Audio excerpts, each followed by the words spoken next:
चर्चा, जो डिस्कशन, जो डायलॉग संविधान की प्रस्तावना में दो शब्द, तीन शब्द जोड़े गए थे, लेकिन दो शब्द को लेके जिनका सालगिरह है सोशलिज्म और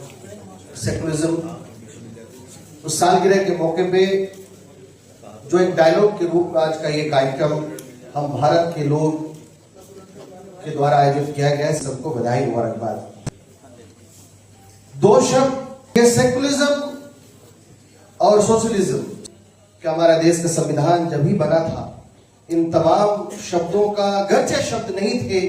स्वर्गीय इंदिरा गांधी जी प्राइम मिनिस्टर उस वक्त थी, इमरजेंसी का वक्त था, उन्होंने इस शब्द को संविधान की प्रस्तावना में जरूर उस वक्त जोड़े गए, लेकिन पहले से ही इसका आत्मा, उसका रूह, जो संविधान का रूह है इसमें मौजूद है। ये सभी ने यहाँ विस्तार पूर्वक कहा।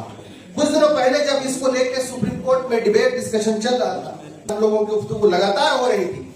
कि इसका जजमेंट आने वाला है। अब बहुत लोग सो रहे हैं, इसको लेकर चर्चा होती रहनी चाहिए, डिबेट होना चाहिए देश भर में कि इसका जजमेंट आने वाला है, और सब लोग सो रहे हैं, पता नहीं क्या जजमेंट आए। लेकिन सुप्रीम कोर्ट ने कहीं ना कहीं उस बात को दोहराया कि गर्चे शब्द नहीं थे, लेकिन संविधान की रूह और आत्मा जो है ऑलरेडी, इसकी रूह आत्मा ऑलरेडी संविधान में है। तो इन दो शब्दों की व्याख्या को लेकर, चर्चा को लेकर विस्तार पूर्वक चर्चा में सिर्फ एक दो बात आपके बीच अर्ज करूंगा। सोशलिज्म, जहां हमें बराबरी का अधिकार, समाज के उत्तर के दलित, पिछड़ा, आदिवासी और अंतिम पायदान के लोगों को भी हक व अधिकार देता है, और यह शब्द ये सुनिश्चित करता है कि सिर्फ पॉलिटिकल राइट ही नहीं, बल्कि आर्थिक राइट और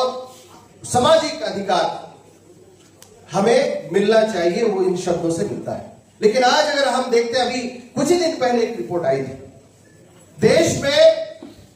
आर्थिक असमानता कितनी है आप ये समझिए कि देश के 1% लोगों के पास देश का 40% धन है, और देश के 10% लोगों के पास देश का 65% धन संपत्ति। अब ये जो असमानता, ये जो देश कॉलोनी कैपिटलिज्म की तरफ झोंका जा रहा है,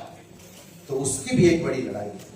उसको भी हमें मजबूती से देखना है, उसको भी समझना है, उसके लिए भी लड़ाई लड़नी पड़ेगी। दूसरी बात, जो सेकुलरिज्म की बात आई कि स्टेट का अपना कोई धर्म नहीं होगा और सभी धर्म का सम्मान होगा बराबर, इसी को जोड़ा गया,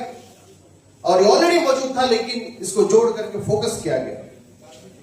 लेकिन आज अभी कुछ दिन पहले अंजल चकमा की बात आई, किस तरह से उनको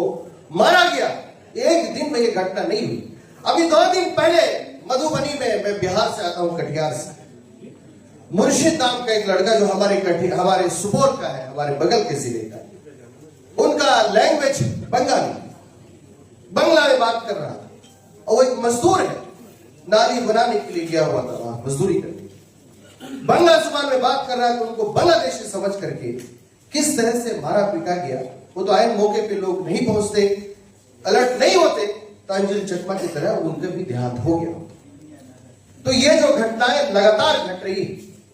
ये जो हम लोग चिंता कर रहे हैं, हम लोग डायलॉग कर रहे हैं, हम लोग डिस्कशन कर रहे हैं, और सभी लोगों ने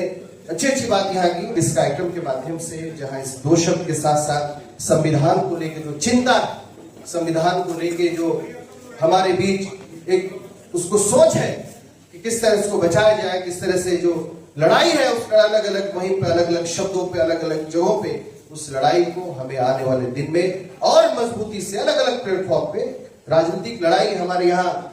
साथियों ने कहा कि विपक्ष की जिम्मेदारी यकीनन है, उनको बोलने की भी है, सड़कों की लड़ाई है, पार्लियामेंट के अंदर की भी है, बाहर की भी है, जुडिशरी की भी है, हर जगह लड़ाई है, लेकिन अलग अलग प्लेटफॉर्म पे भी हमें मजबूती से इन लड़ाई को लड़ने की जरूरत है, और हम लोग मिलकर लड़ेंगे। बहुत बहुत शुक्रिया, धन्यवाद।